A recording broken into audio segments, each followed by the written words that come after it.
We're going by train, by Swiss Rail, first class, over the mountains, through the valleys, on to the town of Interlaken. We've gone over the Brunig Pass on our way to Interlaken, and now we've arrived at the beautiful shores of Lake Brienz, the Brienner See.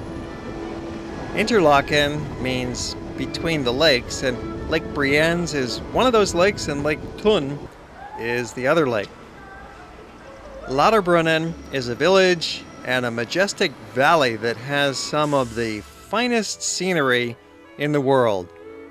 Interlaken is the gateway to the Bernese Oberland, and Lauterbrunnen is the entrance to get into this amazing, scenic, splendid world of mountains and valleys and cliffs, waterfalls and glaciers. We're going to be showing you quite a bit of this area right now in the program, starting out with a trip up to the Schilthorn. It's one of several very high mountain peaks that you can get to by cable car, with a view looking down into Lauterbrunnen Valley as we go up to the Schilthorn. You actually have to take 3 cable cars to get up to the top of the mountain. You change twice, that's right. Change at Murren, and then finally you arrive at the top, and there is this incredible vista. On a clear day like this, you've got the sunny highlights and the dramatic clouds in the background. Beautiful peaks and valleys all covered in snow. We're up at about 12,000 feet here with the Schilthorn. All year round they have snow, they have a glacier, and there's a restaurant up there too. The Swiss have civilized their mountain peaks. You can sit indoors perfectly comfortably and have a meal or just a snack. Do a little shopping in the gift shop, take your pictures, and then be on your way back down. And one of your options when you come back down is to take a walk through this little village, the village of Murren. There's no cars here on the main road, and you have to just walk to get through town. And you could take the cable car back down after a brief look, or keep on walking as we did. You can walk for about a mile on a gentle downhill grade with this fabulous scenery, and then take the train and a funicular back down to the bottom, and you'll be back where you started in Interlaken. Well, the town of Interlaken is quite lively. There's shops and restaurants. There's really not too much to see in the town, but it makes a great base for staying in one of the many hotels. We're at the Hotel du Nord.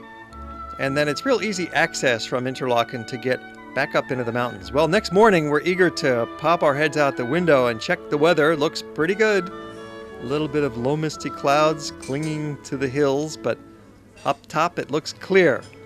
So we're going to go for it this morning. This is a big morning. We're going to take a trip to the top of Europe. Yeah, we're going up to the Jungfrau mountain. Once again, taking the train up into Lauterbrunnen, and this time we're going to go up the hill by train and get these spectacular views of Lauterbrunnen Valley. Be sure to have your camera ready. You only have about a minute to grab this vista as you come along. So get your shot and then just have a look and enjoy this jaw-dropping scenery. This is one of the most beautiful sights that you'll ever find in any of your travels anywhere. The view into Lauterbrunnen Valley. And we keep going.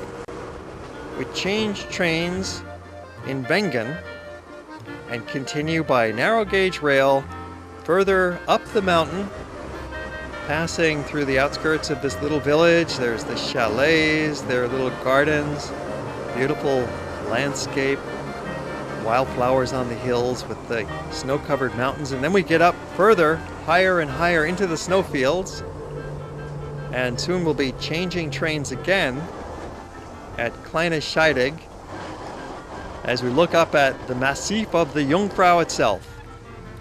The Jungfrau Joch, changing trains for our third train trip to get to the top. This is the highest train in Europe, the highest train station, top of the Jungfrau Joch. It's about 12,000 feet high, unbelievable. And you have this amazing view into the Alps Glacier, which is the longest glacier in the Swiss Alps. It's about 10 miles long. So whether it's summer or winter, it's always the same up here, covered in snow. Well, in the month of May, the weather is really quite pleasant. Yeah. It's freezing, but we're prepared, and it's not bitter cold, and there's all these nice facilities inside where you can warm up and have a meal. And look at these tunnels you can walk through. We're walking through the mountain itself. The Swiss engineers are unbelievable. High-speed elevators to take us further up. And well, here we are at the top of Europe, on the top of the Jungfrau. This is the Sphinx. It's almost 12,000 feet high, and it's actually snowing here. On tour. Up here at the Sphinx, you have yet a different view. Looking down on both sides, you can see all the way down into Grindelwald and down the Alps Glacier once again. Have a great view looking around, spend an hour or two up top at the different vistas, and then back down again. Same train brings you back to Kleine Scheidegg. You change trains, and now we're going to take you on a little bit of a hiking adventure. You could take the train all the way back down to Lauterbrunnen and then on into Interlaken, of course. We've already paid for the ticket, but we've decided to walk part of the way down. So we get off the train halfway down, and we start walking, and it was a little bit early in the hiking season. There's a trail here, but sometimes we couldn't see the trail. It was still covered with snow. And we're wondering, now whoops, a little bit off the trail here, and it's easy to slip when you're going down a steep hillside, but it's soft earth.